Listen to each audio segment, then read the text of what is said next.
Hello, everyone, and welcome to the fourth episode of Tim Talks, the show that's only partially a show, but really is just more of an excuse for me to talk to some of my very talented friends. And speaking of talented friends, I have another one with me here today. His name is Grady Bailey, one of the masterminds behind RT Sidequest, along with Dominic Dobrzinski, Count 3D on the Rooster Teeth site and Twitter. Say hello, Grady. Hello, Internet. Tim, how's it going? How are you? I'm doing rather well. Excellent. Excuse me for a moment while I hijack my own show. Those who are familiar with my show might know that I was supposed to have some other guests on today. Some of the people from the Mario Marathon, and I want to extend a heartfelt apology to those guys. I, in my rank amateurism, forgot to tell them to wear headphones during the interview. Oh, And no. so when I went to edit this hour and 15 minutes of gold that we had, I mean, not only one of the guys, bless him, he had his speakers turned on, like just cranked up, man. And so not only does it pick everyone else on God's creation up, but it also picks him up twice in certain places. So I mean, you can't even just cut out his sections and Oh, I feel so horrible. So, guys, I am so sorry. We will reschedule that, and I hope to be able to get them on next time, so that way we can get them on before the Mario Marathon in June 21st, I believe the date was. I'll correct that later on. But anyway, I'm sorry. Now let's get back to the subject at hand. Hi, Grady. Hello. As I said, Grady is one of the masterminds behind RT Sidequest and PAX Sidequest, and what was the other one? PAX Prime Quest. Yes. So explain to the layman, what are those? So Dominic and I, actually Dom, back around the first RTX, he had this bright idea of, hey, let's get some people together outside of RTX to go hang out and eat some delicious Austin food.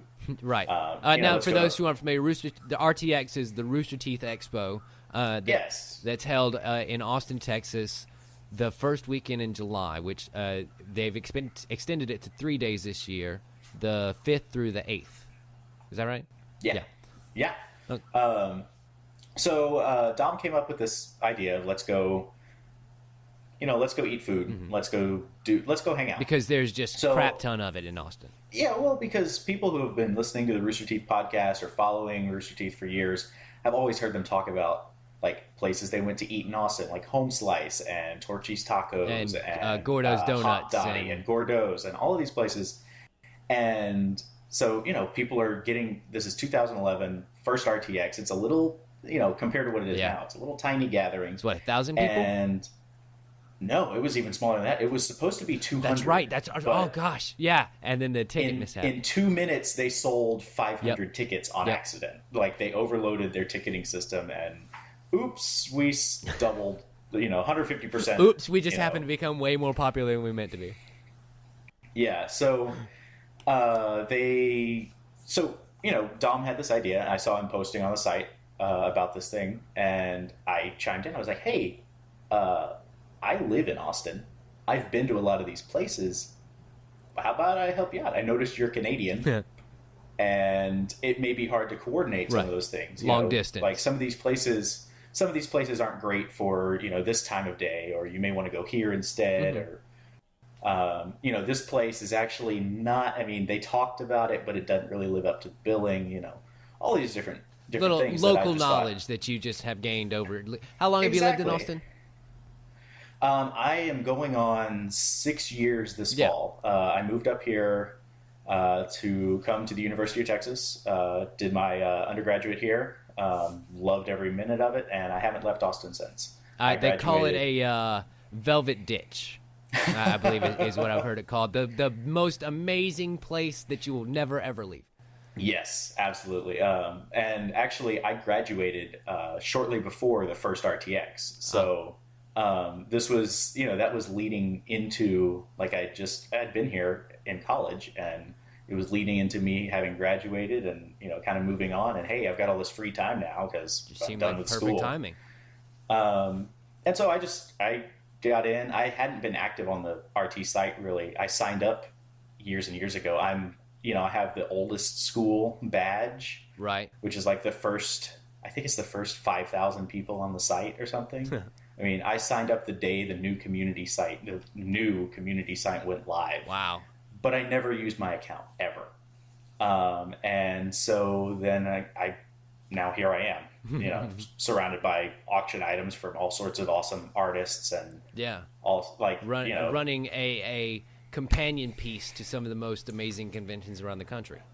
Yeah. And so anyway, SideQuest from that little interaction, it evolved into our motto is connecting the RT community. And we want to, because we have there are all these community members out there, and we connect on the site all the time. And we see people come together at PAX for the RT panels and maybe around the booth, but not really outside of that. So, granted, there were some groups like, RVBTO and now RTO is an event that that has occurred for years, and there's a cluster of people who have gone to that event, and they may put together a dinner at PAX, or the people who went to RT Philly or RVB Can West, which is now Pacific Nerd West, I think. But all of these events have kind of little sub communities. Our goal is let's bring everyone together under the RT community banner and have a side quest, whereas the main quest is going to the RT panel or going to RTX or whatever. Yeah. The side quest is a dinner at a local Boston restaurant during PAX East, or a night out of karaoke in Seattle, or like we do here at RTX, a night on the town in Austin, or an auction, or whatever. I mean, giving these people who generally speaking have only interacted with each other behind a computer screen a framework within which to interact with each other for real. Exactly. And I mean, we've already, we're in our third year, and we've already read stories about people who met at SideQuest and became good friends, and now, I mean, actually, one of the guy who's now doing all of our video, Alec, is Legato 2D on the site. I think. I feel like I met him when he was videotaping the laser tag last year. Yeah. Okay, so that, because he has like 3 different handles. It's Legato 2D on the site. We'll figure it out. Put it down in the linked up. He moved to Austin like either right before or right after the first RTX, and didn't really know anyone in Austin. Just he up and moved here, like drove in from California, and now he's roommates with a guy who's also on the site, and he's they're like they met through like SideQuest and the RT community, and they're like, it's just cool, like people who have met. Random side question about how many fans would you say you've met in Austin? That just happened to live there. Boy, let's see. So just like randomly walking around the street, ballpark. Not really that many, because like I have my set of friends that I interact with, on a day-to-day basis, and I've met friends through Rooster Teeth and things like that. But like, I haven't really run into anyone on UT campus, because I work for UT after having graduated there. I haven't really run into someone. I guess I'm not that kind of guy who just, hey, I see you're wearing a Rooster Teeth shirt. How are you doing? Like, I don't know. I'm just not that kind of guy. Fair enough. One of the first things I did as part of the community is I went to, what was that? Season 8, the Season 8 premiere that they did at the Draft House. It was one of the first times they had done a live premiere type thing, and everyone who's not in Austin was like super jealous. Oh yeah. We're not in Austin. I was one of those people. And it was one of those precursors to the first RTX. And I went out to that, and I met some people out there, but it wasn't. It's funny though, because I met people there, and like we had casual conversation, but it wasn't until SideQuest that I knew who these people were. And I actually, like, people are like, oh yeah, I met you at such and such, and I've seen you at this, and just like, actually, wait, where was I? I think it was, I don't know. I can't remember when it was, but I had someone in relatively recently. It may have been at PAX. Just walk up to me. Hey, are you the guy from Sidequest? And it really trips me out because. Well, I mean, like, as you continue to grow and as you continue to add more things, it's going to keep happening. Yeah, I'm just a guy. I'm just a guy. Yeah. I don't know. Well, I mean, we all are just a guy at the heart of it. We're just a guy trying to make a buck. And at the end of the day, if it comes by bringing the entire Rooster Teeth community together in an occasion that's outside of the reason that you're even there to begin with, then I think you've done a pretty damn good job. I hope so. I mean, our goal is just, for people to have fun and have something to do when when the expo hall doors are closed at RTX. Like that's so a little bit of shameless shilling. What events are we going to expect this year? Well, so in the past we've done we've kind of changed, from that first year where it was a bunch of every day we had maybe a lunch, a dinner, maybe a breakfast, lunch, dinner, and we had an evening entertainment type thing, like a nightlife. Right. That was that first year of 400 people. It was pretty small. We averaged about 50 people at each event, and we did something each night. We did a Thursday night thing, a Friday night thing, a Saturday night thing, a Sunday night thing, and then a Monday thing. So we replicated that last year. We did a Thursday night kickoff party at the Highball. We did a Friday night thing, our first auction at Buffalo Billiards last year. We did a Saturday night Bar Olympics, which was a big, awesome party. And then Sunday night we did Blazer Tag, and then Monday was our Salt Lick dinner. So we just had, one thing each day. Now we're scaling it back even more and getting more laser focused on what people really enjoy. Okay. And also what's feasible. So the auction was a huge hit last year. So that's our other goal that we kind of developed, because the first year Dom and I did everything out of pocket. If it was a small reservation or whatever, or printing up some stickers, whatever, I think collectively may have spent $500 or so. Right. Just on out of pocket things just advertising and merch and anything you might need. Yeah, we got some signs kind of like this one made up. We got some stickers printed up.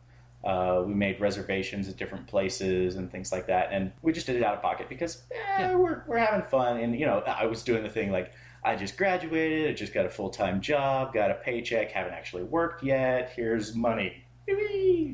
Absolutely. Then when they announced the next RTX that it was going to be thousands of people at the Austin Convention Center, we realized that's not feasible to do out of pocket. Yeah. And we knew. Yeah, I can imagine just a deer in the headlights moment. Yeah, very much so. So we knew we were going to have to sell tickets or something like that. Except neither of us are really what would you need to business majors or. Yeah, I mean, or marketing. He's a film guy. I majored in computational linguistics. Neither of us are just complete opposite of business. Yeah, so business, not really our thing. So we didn't we couldn't do. I mean, I have a friend who was getting his MBA at the time, and I asked him for some tips on doing a cost analysis type stuff and what might this cost? How much. But we didn't really getting know. A business plan together, getting all that kind of good So stuff. we said, we're going to sell tickets at these prices because maybe people will pay them. And if we accidentally overshoot and make a lot of money, if we make more money than we thought, we're going to donate it all to Child's Play. And we're going to have this auction and we're going to donate all those proceeds to Child's Play. And we thought, okay, cool. That way, hopefully people will be willing to pay money to come to these events. And they see that we're going to give the money to Child's Play, so they're okay with it. Even though we're coming out of nowhere selling tickets, hopefully people come. They did. We sold out everything, and we made way more money than we thought we were going to make. We thought we were going to make $3,000. We made $10,000 to donate to Child's Play. It was my nuts. word. Yeah. That is wow. Yeah. That is majorly impressive. And so, and that's the first year you charged tickets at all. That was our first year of taking any kind of donations or tickets or anything. And so wow. we were able to donate $10,000, and that was from all of our events. So then afterwards, we were able to look back and see, okay, what was the most popular? The auction was huge, and that's a big thing. And we want that going forward. We want the auction to be, because Child's Play, they have their own, the dinner auction. Yeah, and it's a black tie event, and everyone it's a chance for everyone to get dolled up and go to a gala for the evening. Exactly, and it's awesome. I really want to go. Oh, I'm hoping it's to go absolutely this year. Incredible. I want to go out there. Maybe we'll see. I've always wanted to go. I'm pretty sure. I think Dom has been once or twice, maybe. I could be Dom, buddy. If I'm wrong, I'm sorry. Side note. Those tickets for PAX sold out real quick. Yeah, they did. I mean, real daggum quick. I was lucky to get. I got 2 sets. I mean, the 4-day passes were gone instantly. Yeah. I got 2 sets of the single day. A set for me and a set for my fiance. We're getting married. Gruesome. We're getting married 2 weeks after RTX, so that's fun. Planning Sidequest and a wedding. Early congratulations. Eh. Are you going to be, I don't know, accepting gifts at RTX for anyone in the audience who's coming? Donate to Child's Play instead. Oh, there you go. Donate to Child's Play instead. Seriously, and for those who don't know, real quick, for those who don't know, Child's Play is the charity run by Penny Arcade. I believe they started it back in like 2006, 2007? 2006, I think. Yeah. I could be wrong. I don't have anything in front of me. And 2006, I think. And it is an amazing, amazing charity that does one of the most wonderful things ever, which is take electronic devices and toys and games to children's hospitals around the country. Mm-hmm. And yeah, they have. I mean, they've been doing this for years. They have their big auction in December. And we did this kind of small auction around RTX, and it was a huge hit. We made triple what we thought we were going to make at the auction. And people were super excited to see we had merchandise and artwork and all sorts of really cool stuff from the community, and people went nuts for it. And I will say, we had the first. I like to think of it as the prototype for the Bernie bobblehead. Dom commissioned a local artist, Kayla Cromer, who you may know from. She's the one who made the Rooster Teeth couch. Oh yeah, the big old teeth couch on the podcast set. She made the hamburger bed that's made its rounds on the internet.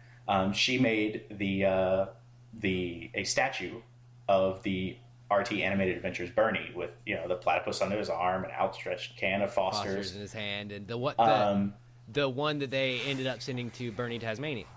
Yeah, well, what happened is we had three different members of the community bidding on it in a bidding war, and it was going up and up and up, and then they all came together and they talked about it, and they were like, wait, you can actually take it there? Wait, you're going to take it. Take it there? There? Yeah, and so they came together and they said, okay, let's pool our money. Let's make sure we get this. So they pooled their money. It went for something like $900. They donated $900 for this statue, and they then took it to Bernie, Tasmania, and did a whole photo shoot with it. And it was it's really cool. The best of causes, really. Yeah, and like I said, but that in and of itself, that was like $900 was a third of what we thought we were going to make at the auction. Wow. So coming all the way back around, Child's Play has their auction in December. We had this small auction. We saw RTX is going to grow. Mm-hmm. Sidequest can grow. Absolutely. The auction can grow, and let's make it where you have December and you have July, and these two events can be part and parcel to one another, hopefully.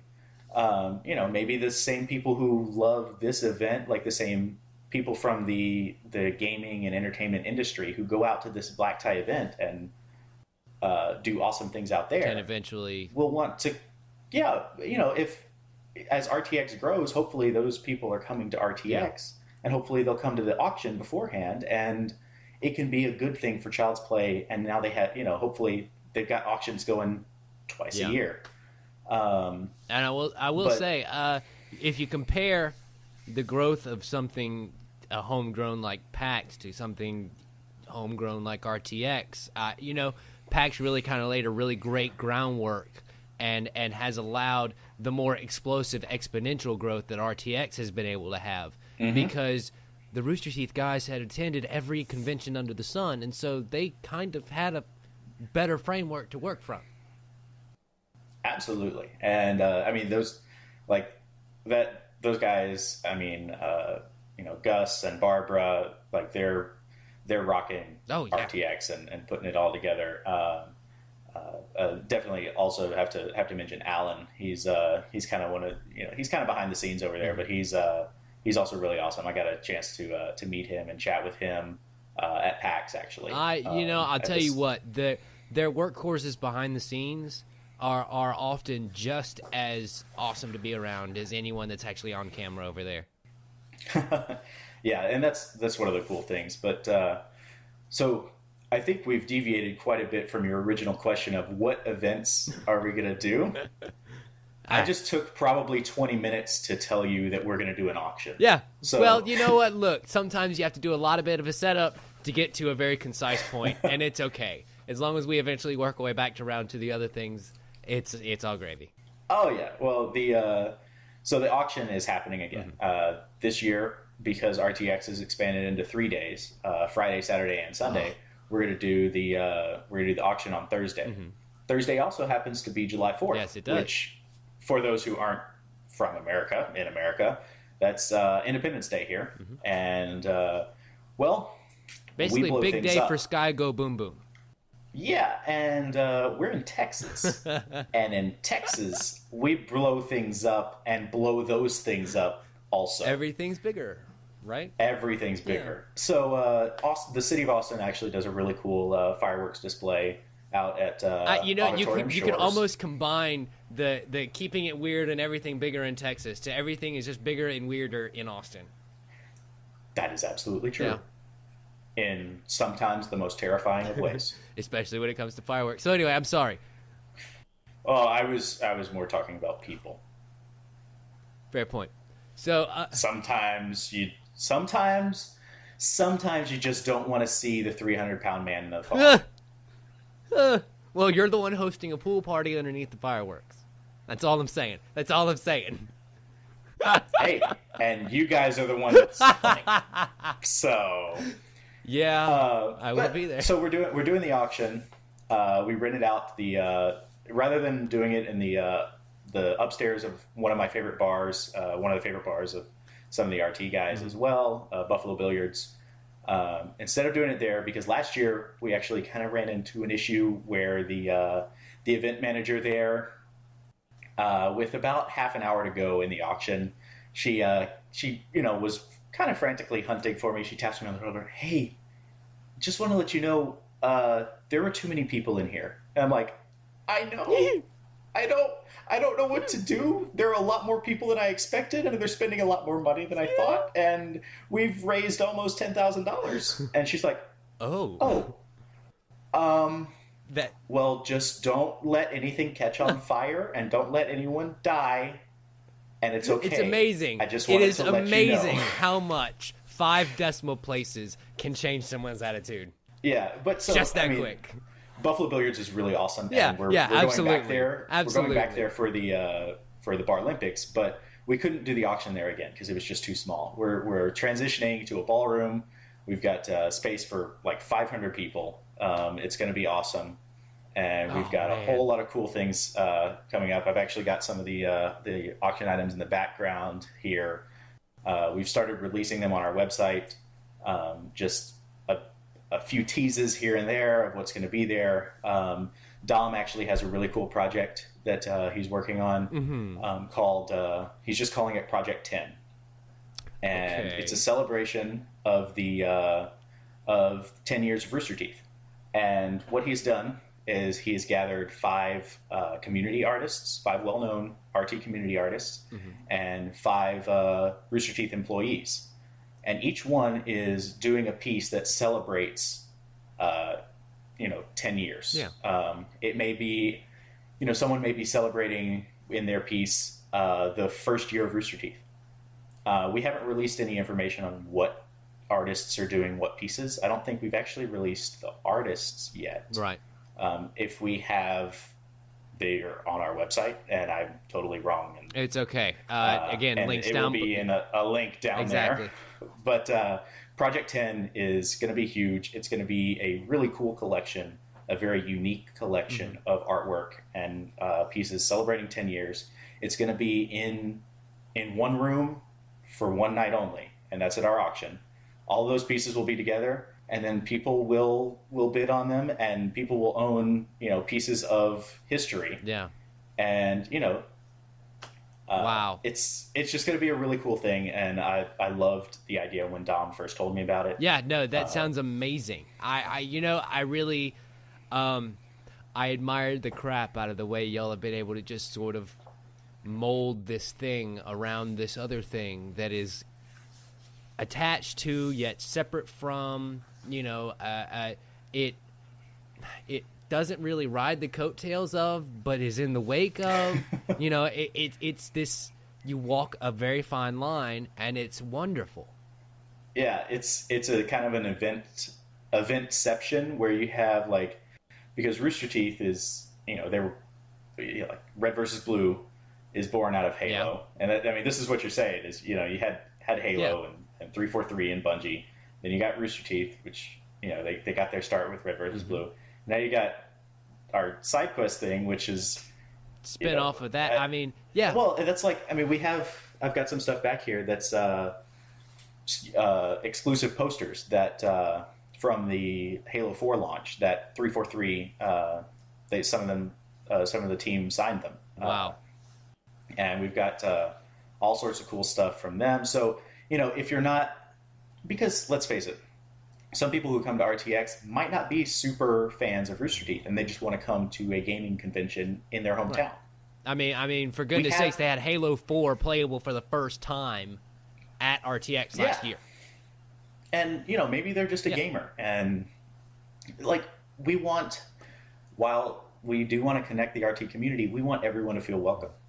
And if someone ends up at the auction who's not a huge Rooster Teeth fan, but they love Halo, bam, we got stuff for you. We have other pieces that, we're gonna have some stuff there that's Mass Effect related. We're gonna have some things that are last year because I've done some work with Twisted Pixel. They're an Xbox Live arcade developer. Yeah. They're great company. They made Missplosion Man. I worked on Missplosion Man. I did. I was a QA and test intern for Twisted Pixel, for Missplosion Man, and for Comic Jumper. And oh wow.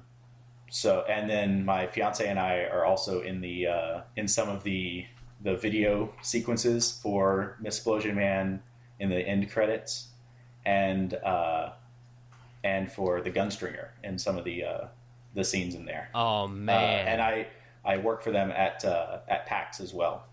Helping with their booth. That's ruddy fantastic, because I love those Twisted Pixel guys so much. They're so awesome. They create some amazing games. Like Gunstringer was the reason I bought my $120 beta device that turned out to be the Kinect One. And it had such a great sense of humor. It was in a theater, which I was a theater kid at the time, and I was sitting in that theater. They filmed all of those sequences at the Paramount Theater in downtown Austin. Really? Yep. And my fiance and I, I got the email like, hey, we need some extras. Come on down if you want to do this. We went down there, and they did that whole film shoot down there. Filmed all all the goofy reactions and stuff that you see in the game. Like, oh god, those are the best. Oh, that was my favorite part, honestly. I watched all of those filmed, and actually, I can't remember which clip it is that you can see the two of us in, but there's one that plays that you can see us in some of the like. I feel like features. I might have seen it, and also I feel like I might have also seen you in the closing credits of Explosion Man too. It's entirely possible. Yeah, because I've played the ever-loving crap out of those games. I love them, but the reason I brought them up is because last year they donated, I believe, a pair of posters signed by their team for the because they had a rather large presence there last year, if I recall. Mm-hmm. And I mean they're here in Austin, and that's the other thing we're trying to do is connect the RT community and promote Austin. Yeah. One of the things that I'll go ahead. One of the things that we're trying to do is bring in a local Austin developer, an indie developer, to the auction to do kind of a demo off to the side, because let's face it, some people are going to come out and they just want to have dinner. Yeah, they're not going to really have the money to. They're not going to have the money because maybe they spent all their money to come to RTX, right, which is awesome. And look, you know what? If you spent all your money to come to RTX and you also were able to get an auction ticket, we love you, and come out. Don't feel bad. I mean, the money still goes to RTX. Still goes to Child's Play. Yeah, absolutely. I mean, we're still donating money to Child's Play, and you can come out and have a good time. Don't feel bad if you can't spend money, because we're going to have other things for you to do. Yeah, we're going to have this, hopefully, and I'm still working out the details of it. Hopefully, a local Austin indie developer is going to be showing off some of their new stuff there. Oh, that's fantastic. We're hoping to have, or actually, we announced we started a video series recently called the Quest Log. Okay. We just put out one. I think Alec posted it yesterday. Ooh. Link down there. Oh yeah, no, it'll be cut in right here too. Yeah, or sir, right there, wherever it is. There. All right. But we announced the Child's Play. What did we say? The Chupa coloring corner for Child's Play, I think. So the RT artist, or the RT community artist, Mishu, a few years ago, I guess, she created these little creatures called chupas. Yeah. And it's all based around that line. The chupa thingy. And a chupa thingy. What's chupa thingy? Well, they're these little furry creatures, and she has done a ton of them. And there are whole groups on the RT site dedicated to the chupas, and there are other artists who have taken up the mantle of the chupas and have done their own versions. We're going to have a kind of like the Children's Miracle Network does, where they have in grocery stores and things, you can like pay $1 for a balloon that you're able to put someone's name on or something like that. Or I believe they do them for breast cancer awareness, like ribbons that you can, in grocery stores, they have like a whole wall and things like that. We're going to do that, except with chupas. Mishu designed 3 different chupas for us.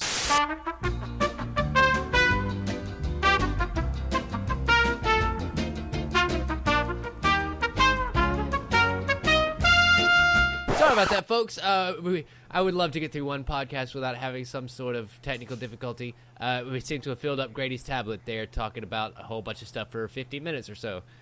So we were talking about chupas. Yes, we were talking about chupas. Mishu made us a trio of awesome chupas that people are going to be able to come by a table at the auction while they're enjoying some good food, checking out the auction items, hopefully checking out some Austin indie developed games, a couple other things. They're going to be able to check out these chupas, come by, get one, color it, sign it, whatever they want to do, and we're going to put it on a wall, and we're going to have this huge wall of chupas, and it's going to be a cool little site. People are going to be able to color them however they want. Last year at the at Blazer Tag and at the Salt Lick, we actually had some coloring pages made by RT community artist Courtney. Yeah, I remember those. Yeah, and we had one. It was Jeff lost all of his tattoos, draw some more, and Bernie lost his hair, draw some new hair on him. Oh yeah, and those are people always great. did some very creative things. But by very creative things, I mean they drew lots of dicks on Jeff's arms. Of course. Of course. All the dicks. Yeah. So, no, actually, some people did some really awesome stuff. I've saved a whole bunch of them, and I want to one day maybe make a collage of them or something. But anyway, this is the same, in the same spirit. Let's have some coloring because people love to color. Absolutely. We're also going to have a photo booth type thing where I'm getting a nice like vinyl backdrop made up. That's something that that they do at the Child's Play dinner auction. Mm-hmm. And they have a photo booth where you can get together in your fancy clothes with your friends, take a couple photos. Get your prom pictures made. Yeah, exactly. Yeah. And we'll have some fun things there, some fun props and stuff. The big maybe cardboard cutout of Bernie Burns, that sort of thing. I don't know where that is actually, because that's something we let's see. Bernie was an auction. No, Bernie was a door prize at the Salt Lake last year. Yes. Jeff was a door prize at the Highball, and I have an amazing picture of myself with that will be down in the description. Nice. Joel was an auction item, but we I think I know who has that. Maybe Cardboard Bernie will make an appearance, but we'll have something like the Griff ball back there. You can throw a Griff ball at your friend or pose with it or whatever. We're gonna take goofy pictures while you're all dressed up. It'll be nice and pretty, and I lost my microphone, and the audio is going to suck here for just a second while I get it back, and okay, it's all good. It's all good. Yeah, no problem, right?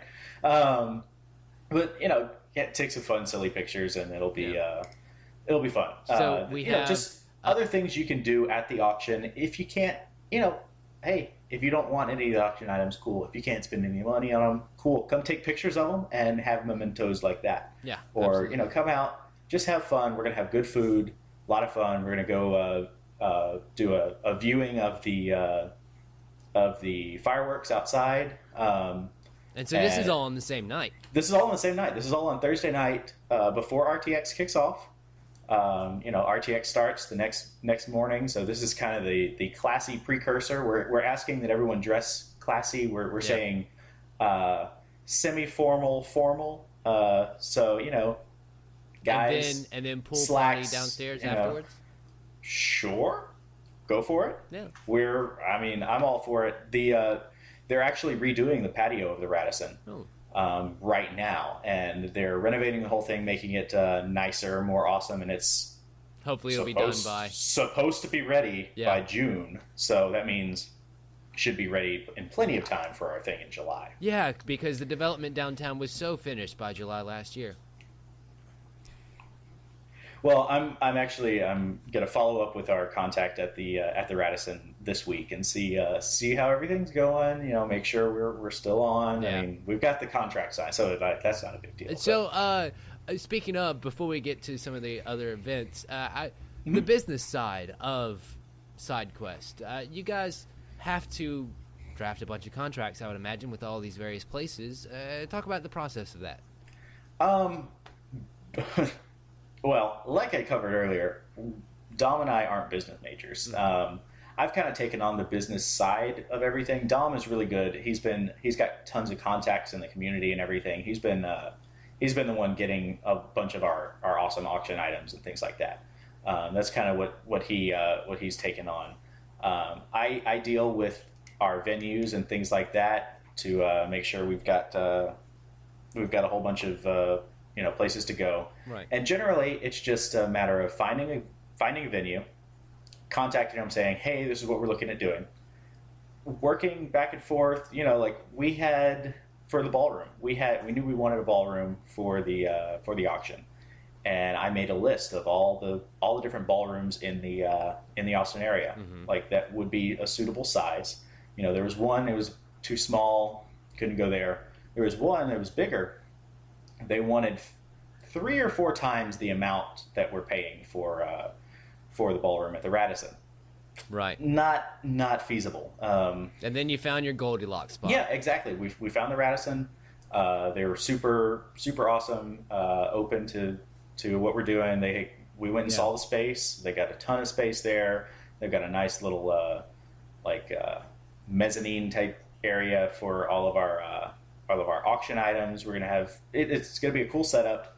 They're going to do like a mixed banquet tables and standing reception tables for our food. Mm-hmm. So, are you able to kind of leverage the Rooster Teeth name to your advantage a little bit? A little bit, but the thing is, we don't want to be disingenuous, and we don't want to say, like, I never say that, I'm with the. No, I mean, not obviously not representative of, but you could say, hey, there's a convention that there's going to be 10,000 people at this year that I could at least promise you a tenth of that. Yeah, that's exactly what I do. Is my general spiel is we're a group. Our main goal is to connect the fans of the community around Rooster Teeth Productions. They're a production company here in Austin. They've been in business for several years. They do across 2 decades. Yeah, across 2 decades. They do a whole bunch of cool things. They make content mainly for the internet. They have a convention that they started in 2011. This year, they're hoping to expand it. We're hoping they're going to bring thousands of people. They had like 4,000 people last year. They're hoping to grow it. It's at the Austin Convention Center. We're trying to connect those people together.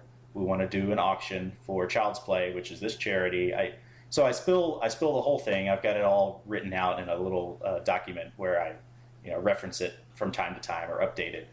Right. And we have a letter from Child's Play that that says, "Hey, these guys are legit. They've raised money for us. If you have any questions about them, get in touch with us." So Child's Play is behind us, and they say, "Hey, they're working with us, and you can trust them. They're doing it for charity. They donated $10,000 last year. They're a platinum sponsor." Things like that. And so it always helps to have that. When asking, it gives you the legitimacy that you need when you're trying to coordinate a big event. Absolutely. Like and when asking for donations for the auction, I contacted the Alamo Draft House. They're very familiar with Rooster Teeth. RT has done some stuff with the Draft House. They're big proponents of the Draft House. Safe to mention that they probably just going impersonal about it, probably spent about $10,000 in and amongst themselves. Well, I just said, hey, we're doing this. We're trying to promote local Austin businesses, things like that. The Draft House is a huge one. We love, I love you guys. We wanted to do an event at the Draft House, but the closest one, the Ritz, like we did something at the Highball last year, which is over on South Lamar in Austin.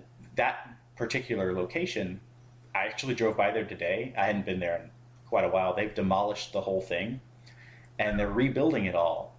Making it bigger and better and more awesome because they're rebuilding that entire Draft House down there. And that was on the northern side of town. South side, actually. Oh, okay, yeah. But they're I only have vague recollections of Austin as a whole. For people who went to RTX 2011, the first RTX, that's where they had the screening and things like that. Was at the South Lamar Draft House, and the Highball was over there. The bar that they've talked about a little bit before. Right. That's where we did one of our events last year.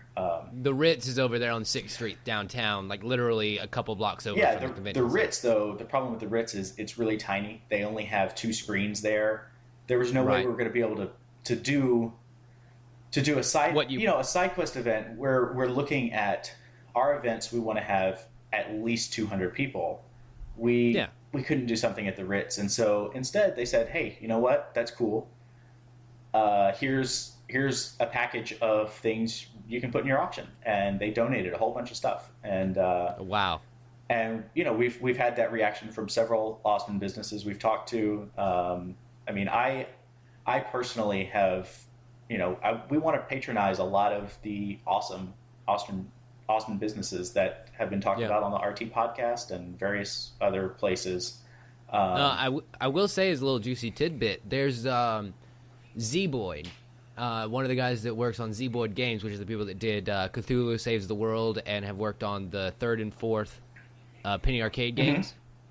One of the guys is over in Houston. Oh, yeah. So it might not be a bad idea to reach out to him. Robert, oh gosh, it's going to bug me for the rest of the year. Robert something or other, I'll put his Twitter handle on there. But I've spoken to him many times. He loves everything that y'all do. Oh, cool. I did not know that. Cool. That's good to know. I'll definitely look into that. But one of the things that we've also done with Sidequest is we've taken the idea from the first Sidequest where we went to this restaurant and here, and we made a guide on our website, a guide to Austin eateries and places that have been mentioned on the podcast. It was born out of a big giant spreadsheet that Dom kept of all the places they've ever mentioned on the podcast. I said, and because I think we posted that for the first RTX, like, here's everything. Right. We made it nicer in the last year. A good friend of mine, a web developer, he, I approached him and I said, hey, we want to do something. He said, let me look at it. And so what we did is we created a whole database of all the places that have been mentioned on the podcast and other great Austin eateries. You're not going to find any chain restaurants on there. You're not going to find McDonald's. Like, if you're wanting to go eat at a McDonald's, Google it. You can GPS. You can GPS. Yeah, McDonald's. you know what? Do whatever. Our website on our guide, which is rtsidequest.com/guide. We're also going to get a short version of it, which is rtsq.org/G. Right. Just a short version to punch into your phone really quick. I think that's live now, but it might not be. Okay. It's by a domain name because domain, like they've talked about on the podcast recently, domains are super cheap now. And RTS, we wanted to grab RTSQ, but rtsq.com was taken, so we went with rtsq.org, and we also got rtsidequest.org because we figure as we transition to a 501c, hopefully that's another business side of things. 501c is tax exempt status, and that's for charities and nonprofits and things like that. We're hoping to get that within the next year. It's a long process. That is an ocean of red tape. It is, and for those businessy types out there, it's something that definitely you have to kind of weigh. Is it worth going through? Is it something we can actually maintain? Is it something we can even achieve? And so we're looking at doing that. Hopefully that's something we'll be able to do. And that way, when people donate to us, as a registered 501c organization, a business can write that off as a tax write-off, a charitable donation. And it's a lot easier to deal with businesses, because we've had some, I've approached them and they said, sorry, without you being a registered 501c, we can't donate anything. No, because they just can't afford to have to pay taxes on that. Exactly. And it also protects you on a personal financial level. Yes, that's taxes are interesting when you suddenly add $20,000 of taxable income to your taxes suddenly. Absolutely. And that's kind of what happened to me with SideQuest last year. Is all of a sudden here's $20,000 of because we brought in all this money from tickets. I then spent it on we spent a whole bunch on the venues and things like that. I mean, because putting on an event, these venues cost quite a bit of money. I'd imagine so. I mean, they won't exactly do business with you unless you can guarantee a certain headcount. Exactly. The ballroom that we're renting costs in excess of $6,000 for the evening. And so that's one of the things. That's why we have to charge. That's why we have to charge for tickets. You can't just throw this on. And not anymore.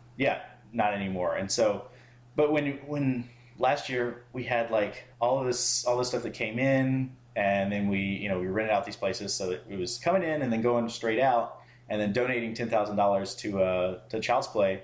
PayPal now, they actually file. They will send, if you do so much business through PayPal, they'll send you a 1099-K, which is basically it's small business. I think it's a small business tax form, and basically it's one of those things. You're on file, and if you don't file that, we're keeping track. The black helicopters may come knocking.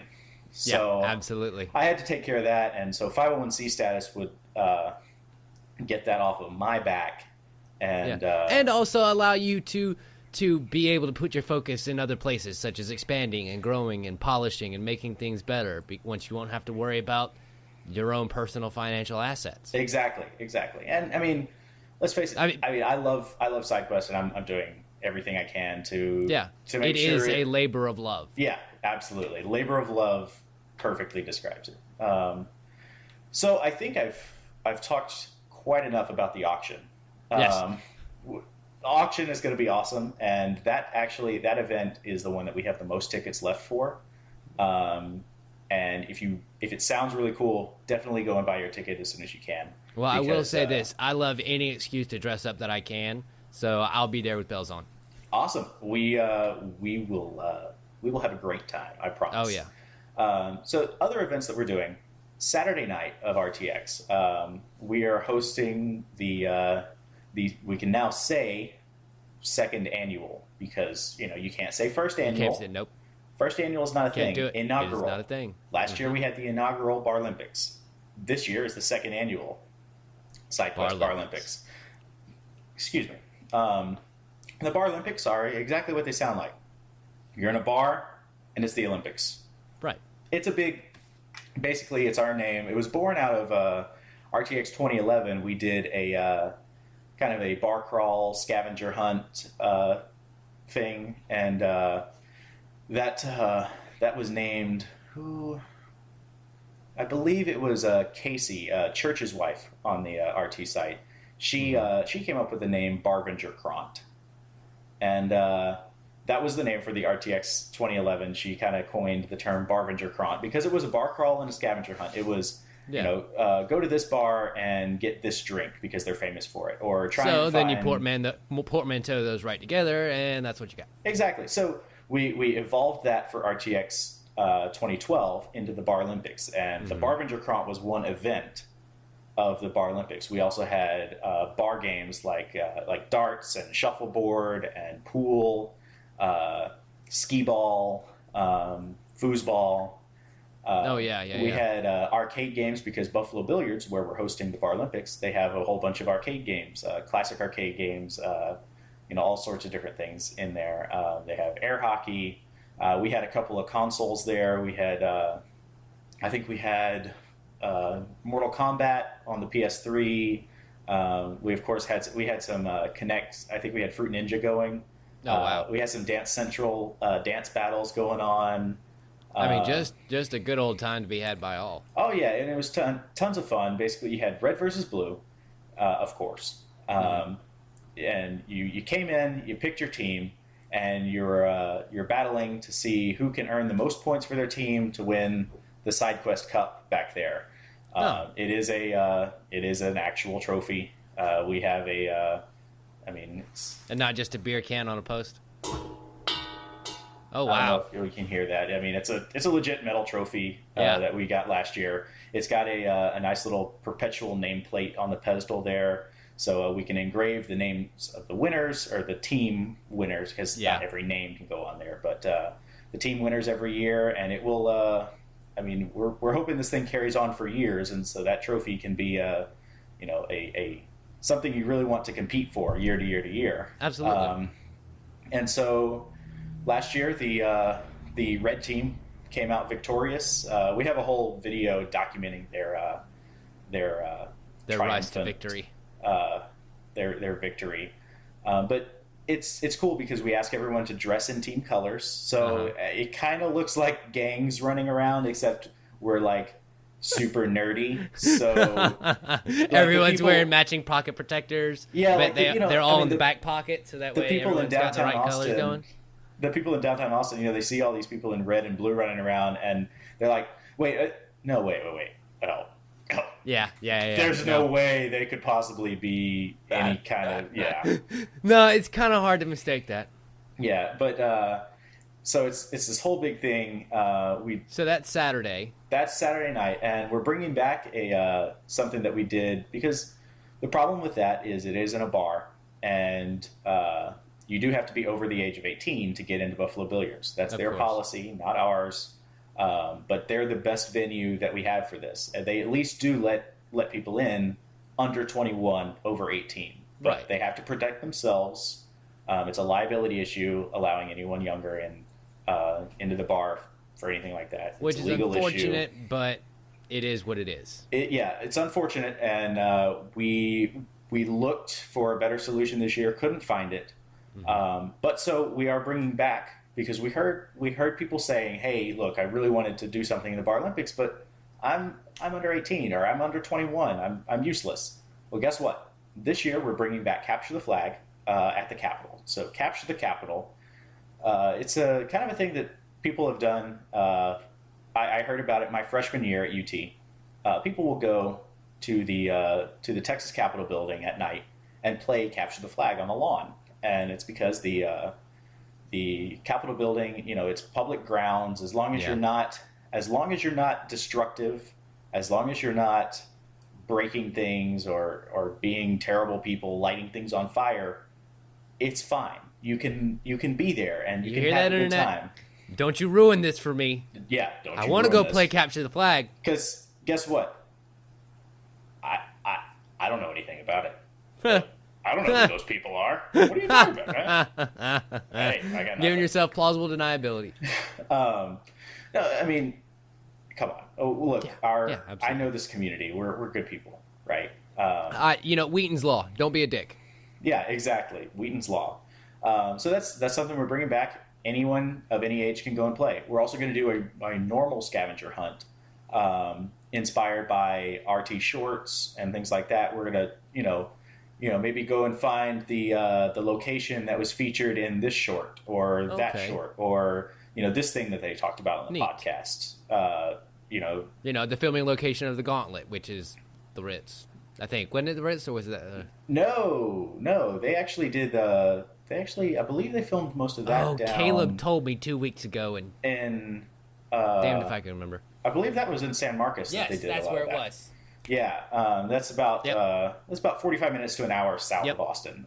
So I wouldn't put that on a scavenger hunt because I don't want someone to have to drive for 2 hours just to get 10 points. Yeah, but a couple. We're going to put together a scavenger hunt for people who can't go into the bars and like get the famous Blue Wave at Cheers, or different famous drinks like the Flaming Dr. Pepper shot.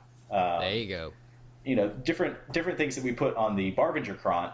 We're gonna have a different scavenger hunt for people who are under the age of 21 and can't go get drinks at bars. Instead, they'll go scout for different shooting locations and things like that. So we're gonna have events for those people. I'm working on a solution to live stream the awards at the end of the night. Okay. So that you can celebrate with your team. Yeah. And hopefully that all works out. We're still working out some of the logistical issues, but that's going to be a fun night. Shoot, yeah. At the very least, I mean, they're freaking streaming just about every room in the convention center. I wonder if there's some way you might be able to hijack your way into one of those rooms. I don't know. Just throwing ideas at you. We'll see what transpires. Yeah. But last year we actually, because some people were concerned, they were like, "Oh no, well the Bar Olympics it's at the same time as the concert that they're doing at RTX." Yes, we know. And the idea, look, at RTX they're going to have late night stuff. They're going to have stuff that conflicts with the Bar Olympics. You can't do it all, and it sucks. I wish I could be everywhere at once. I wish I went to the concert last year. The concert, it will be awesome, I'm sure. And if that's your thing, go do that. But the problem is they can't fit every attendee at RTX into the concert hall. They can't fit everyone into Geeks Who Drink. That's why we do Sidequest things. Yeah. That's why we have these, because you need somewhere else to go. Like if you can't get into this or can't get into that, come out to the Bar Olympics. Yeah. If you don't extremely loud music or trivia, then go have shots. Yeah, actually, at this point, I can't say come out to the Bar Olympics because they are sold out. The only way to get into the Bar Olympics at this point is to buy one of our, I think, 20 remaining all-access badges. Oh, don't tell me that. I still need to get one. Oh. Buddy, you better get one. I am. I'm working on it. I'm broke. Yeah, that's the Bar Olympics are super popular, and it's going to be a blast. But last year we actually live streamed because they were live streaming the concert. We were able to kind of halfway pick up the stream and show it over at Buffalo Billiards that's really during the awesome. Paralympics. So people could at least see what, experience some of the concert while they were playing in the Paralympics. We're going to try and do that again this year. Hopefully, assuming they have a concert again. I don't even know. They haven't announced it. Of course.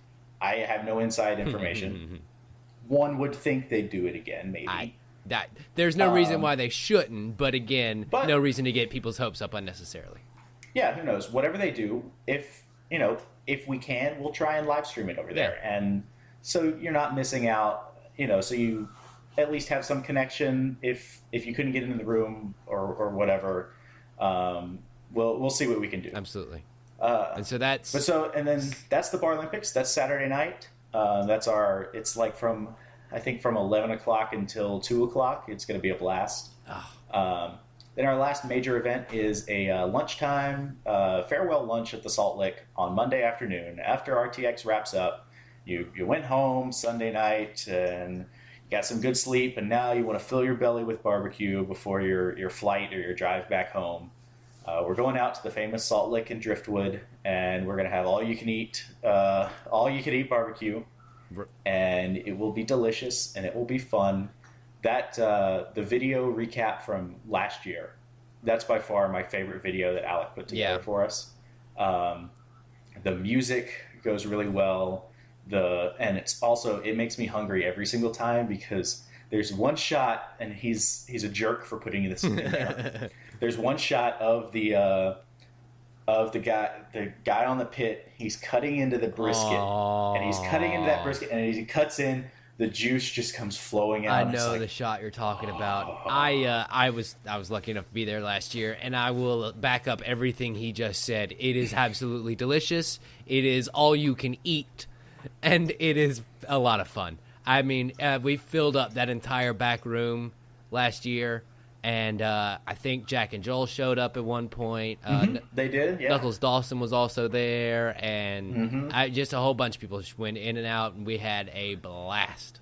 Yeah, and I'm glad you mentioned Jack and Joel coming out. That's another thing is we invite all the RT staff out to all of our events. I actually because we have the all access badges this year, which actually I'm going to be sure. I'll send you something we haven't shown yet.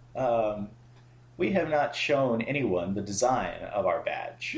We're going to have an actual badge this year that hangs on your lanyard. And for those who went to PAX Prime 2 years ago or last year when they did Halo Fest, basically you had the PAX badge. This is not a rectangle. Yeah, the PAX badge. You can actually see my RTX badge hanging up. Oh gosh, camera movement, very difficult. Right there. So you have the badge hanging here. Well, then the Halo Fest badge hung down an extra inch, and so it was an inch longer, and it just had Halo Fest at the bottom. Okay. And so it was a cool design of Master Chief. Back if you flipped up your PAX badge, you could see this design of Master Chief's helmet and things like that. It was really cool. But to everyone else, when the badge was covered up, when both badges were on your thing, it just said Halo Fest. And that's all you needed to see. So what we've done for our SideQuest badge, we're going to have an inch longer badge, much like they did for Halo Fest. And it will hang behind your RTX badge. And at the bottom, you'll just see SideQuest, your RT Sidequest. And then at the top, on the part that's hidden by the badge, you're going to see a really cool design that Cherie did for us, and it's a neat badge. And what we hope is that if you bought one of these badges, you're going to wear it all weekend, right? And hopefully, you're going to have people go, Where'd you get the thing? What is yeah? What is and that? Then you start. And then we hope that you share what SideQuest is with those people. Start spreading some of the word of mouth stuff. Yeah, and anyway, I'm giving a whole stack of those to the RT staff, and they can do with them what they please, and come out to any and all of the events that we have going on, because hey, we want them to. And they're usually really great about coming out and having a good old time, because that's what they're there for. I mean, that's why they threw this in the first place, because they were tired of going to all these other places to go and interact with fans, and instead wanted to bring them all to a central location where they can hang out with him there. Yep. And if you check out the video that we did of the auction last year, you'll see Bernie was out there, Kathleen was out there, Brian was out there. I think Gus was passed out somewhere because he was worrying about RTX the next couple of days, or that day, because that was Friday night, or was that Thursday night? That was Friday night. And so that had been the first day of RTX, and it was right before RTX. I'm right before RTX started on Saturday, and so I'm sure Gus was wiped out trying to get everything together. But Barbara came out. I believe Jordan was out there. There were a whole bunch of people out there, a whole bunch of the RT staff. So it's a cool way, Sidequest at least. It's a cool way to potentially interact with some of the RT crew outside of RTX, where there are going to be thousands of other people trying to talk to them. Maybe instead you just have to compete with 200 other people. Yeah. But last year at the Salt Lake, like you said, Jack and Joel came out, and they had a great time. Had a couple beers, had some barbecue. I really love in the video that Alec put together the end. I won't spoil it, but Joel has a absolutely classic Joel moment at the tail end of that video. And those are the best. It was the best. It was a blast. So those are our main events. I mentioned the All Access badge that comes with a couple extra goodies. If you buy an All Access badge, we're gonna have a Sidequest shirt. Mm-hmm. The All Access badge comes with a shirt. Mm-hmm. It's gonna come with a button. We're gonna do some buttons this year. Last year we did a bunch of stickers. We know how much people love stickers. Oh, yeah. We have a few more of those, but we also have buttons this year. Well, there was Penny Arcade that started. There is Penny Arcade, and that's something that I have looked at quite a bit. Yeah. I've looked at with some other RT community members. Yeah, I mean, that is a really neat idea. A Penny Arcade is a Penny Arcade's idea of having a whole bunch of little collectible pins that you can lay on your lanyard, kind of like flair for your average TGI Wednesday restaurant.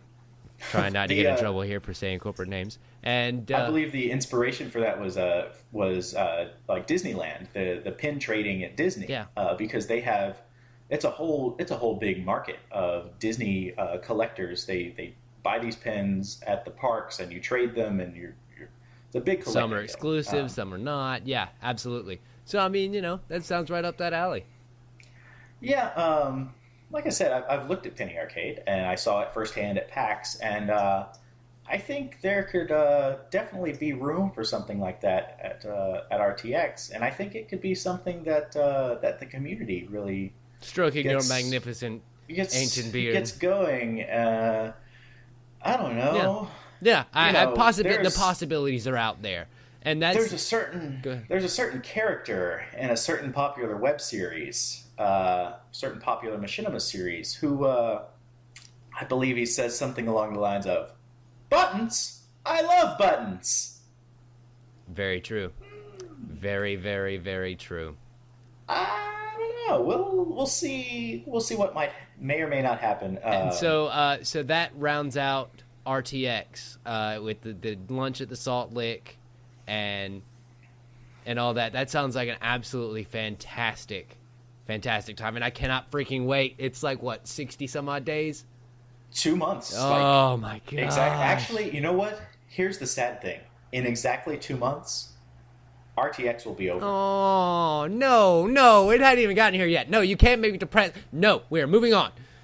In exactly 2 months, we will be. I know where I will be. I will be hanging out on the upstairs of Buffalo Billiards. That's something else with the Sidequest All Access badge is you get access to the Sidequest Lounge on Sunday night. Basically, we rented out Buffalo Billiards for another night. Okay. And because it was with renting it out on Saturday night, it was super cheap to rent it out Sunday night as well because they don't do as much business. So why not? But the Sidequest Lounge is basically. The idea is that people can go there and unwind. And we're going to have the upstairs again. You're not going to have to fight crowds in downtown Austin bars and things like that. You can go and relax, and RTX is over, have a few drinks with your friends, and you know, just hang out. It's a predetermined spot to go and relax. And I'm going to be there, and I'm going to be dreaming about the next year's Sidequest and Salt Lake coming up the next day. Oh man, I'm lucky enough to stay in Austin for 2 whole freaking weeks, so I'll be there the 1st through the 14th. Oh, that's awesome. It's a wonderful place to be. Yeah. I came here 6 years ago, and I have not left. Well, I think that rounds out our program here for a bit. So as we come to the end of our program, as you know, I have always enjoyed the Inside the Actor Studio method of ending on the Proust questionnaire. So I too have a reappropriated version of it, and it goes a little something like this. Grady, what's your favorite word? My favorite word? What is my favorite word? My favorite word... Jeez. My fiance would be the only one to laugh at this. My favorite word is applesauce. That is actually, that's the word that I default to anytime I can't come up with a word. Yeah. And so I imagine that has to be my favorite word if that's the one that I always... If that's your default word, then, yeah, fair point. It's got to be applesauce. So what is your least favorite word? See, this is tough because I majored in linguistics. Mm-hmm. All words have value. Of course. But least favorite word, I hate. Hate. That's a fair one. There we go. That's a very fair point. What hero or heroine do you identify with the most? So if you could take Iron Man and blend him with the Hulk, that is me. Fair. I would say, man, those two are like neck and neck. Iron Man and the Hulk. I'm sorry. I don't mean to laugh. It's just whenever an answer starts out with "so," that's usually a good wind up. Yeah. I love the genius side of Iron Man. And man, have you seen Iron Man 3 yet? No, I haven't. I'm waiting till like Monday or so for when the clouds start clearing out. Wait for the clouds to move out of the damn theater. It's all foggy in there.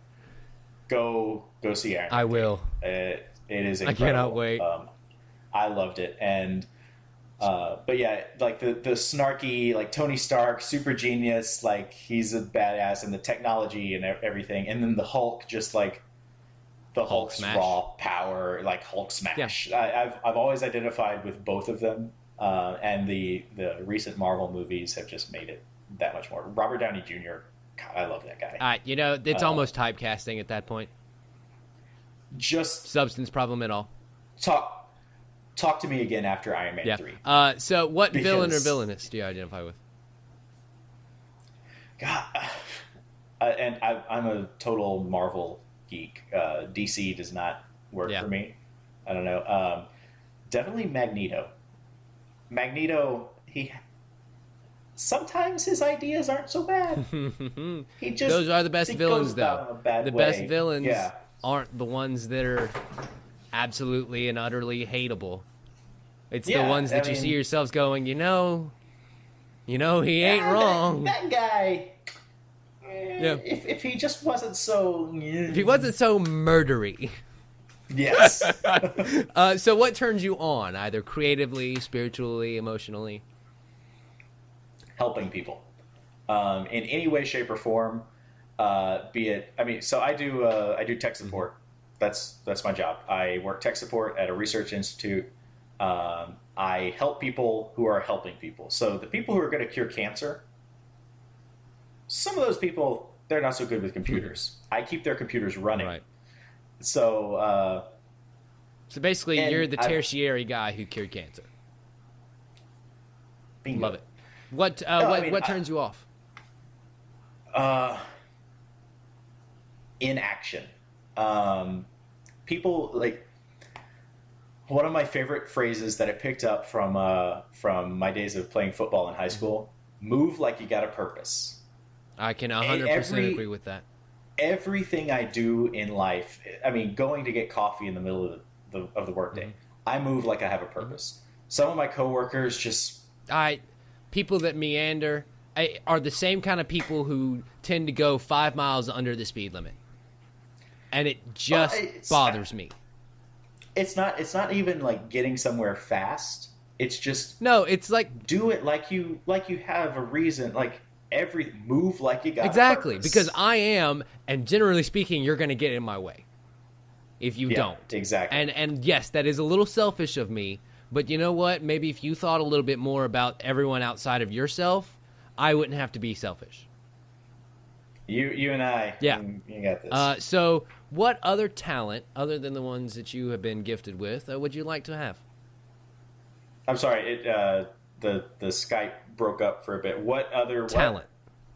What other talent? Gosh, I would like to be artistic. I have a very creative brain, in that I can see in my head what looks good and what sounds good. And I even did a weird thing the other day, and if it wasn't for the fact that my fiance was right there and witnessed this, no one would believe me. I made my brain taste something.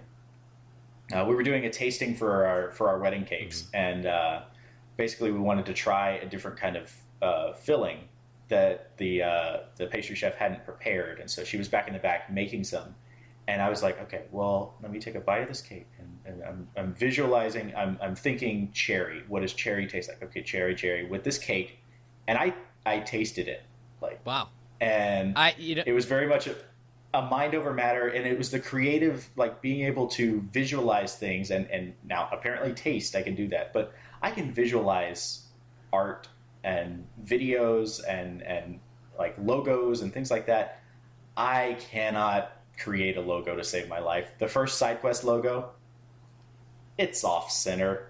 It's like instead of a a straight up and down street sign, it's cattywampus. Instead of a straight up and down street sign, it's like this more than anything. That's exaggerated, but it's, if you look at it closely, ladies and gentlemen, you will see that it's askew a bit. Thankfully, we have people like Cherie, who joined our team recently, and she's now doing a lot of our graphic design work, right. And she straightened out the logo and fixed that. But I would love to be artistic and be able to put my brain to paper. I know exactly what you mean. I struggle with that myself. What is your favorite curse word? Shit. It's a good one. I hardly ever say it. And it's got to be 2 syllables like that. Shit. Shit. Where would you one day like to live? That's what that velvet ditch. That Austin. I honestly, the only other place I could see myself living, and this is one of those things that it was an instant for me when I first went to PAX Prime. Riding the train from the airport into downtown Seattle, I looked around and I was like, this is the only other place besides Austin I could see myself living. Yeah.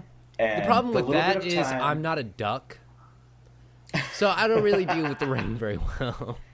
I love the rain. Yeah. I do too. I just don't like being in it. Oh, yeah. It's one of those, and I think it's probably because in Austin we get so little of it that I love it as much as I do. But it's great napping weather. Yeah, absolutely. But Seattle is one of the few other places besides Austin I could see myself living. Yeah. What sound or noise do you love? I'm sorry? What sound or noise do you love? We just talked about it. I love the sound of rain. It is, and water in general. A bad habit I have is falling asleep in the shower. Yeah. And it's just because the water, like, it's soothing.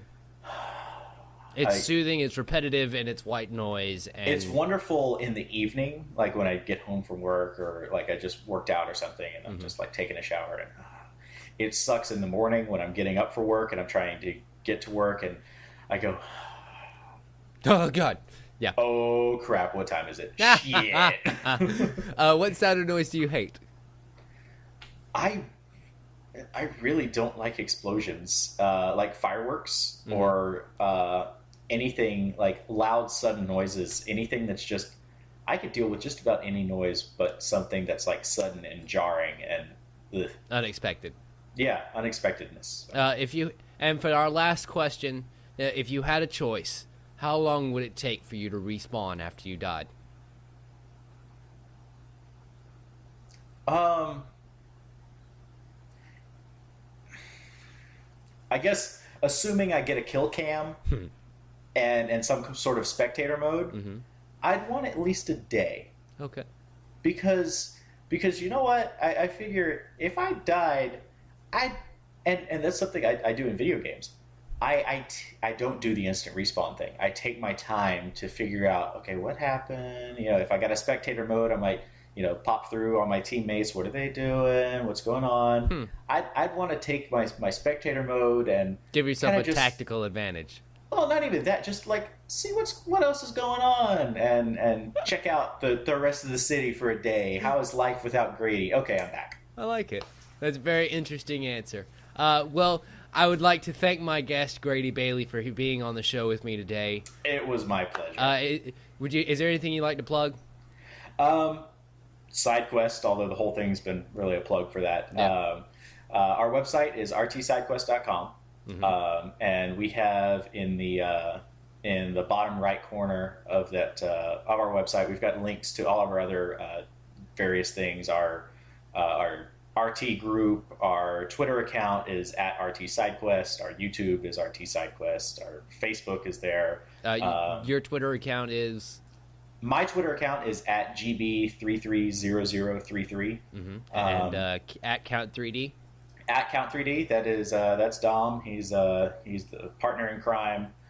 We've got a variety of other people working on various aspects of SideQuest, but man, that was one thing we never really even got to with Spectres. Do you need people to still sign up to be?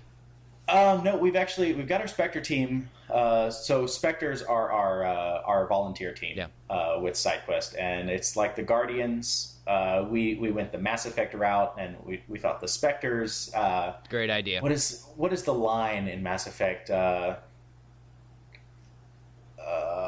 got it on the Spectre page somewhere. It's like they're forged in the fire. They're not chosen. They're forged in the fires of battle, or something like that. Something equally epic. Yeah, it's kind of a Spectre. The Spectre thing is like a trial by fire kind of thing. Like if we asked for applications, and we took people that we know have done things, and we know that they can. They're okay with volunteering their time during RTX to help us out and help us make the events run smoothly. We're going to have people taking photos and video. We're going to have people running registration. Last year, we had me, we had my brother, and my fiance, Dom, Alec, and like 2 or 3 other people. Right. And that was it. Oh, never do that again. We needed more people, and we have them this year. Good. We've got a team of about 15, I believe. I hope that'll Probably be enough, many, it probably won't be next year. At least I hope not. I really hope that you guys go to rtsidequest.com and get signed up for this thing, because it's going to be fantastic. Yeah, and definitely, if they're still available when this comes out, grab an all access badge, because that's the way to go. I promise you, it will be worth it. Yeah. But otherwise, auction tickets, we still got a ton of those, and that's going to be a blast. And absolutely, if you can go, it's going to be a great introduction to the RTX weekend and just the community at large. And we're going to have a lot of cool auction items and a lot of other things to do. So we hope to see you out there. Awesome. Well, this has been Tim Talks on youtube.com/Tim Leftwich. I am at Tim Leftwich on Twitter. Thank you so much for watching, ladies and gentlemen. And as always, we'll see you next time. Bye.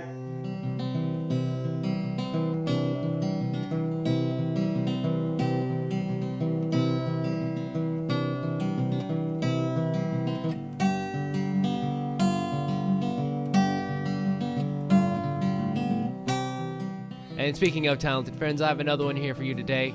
His name is Grady. Grady. Gosh, yeah. Let me redo that. It's all good.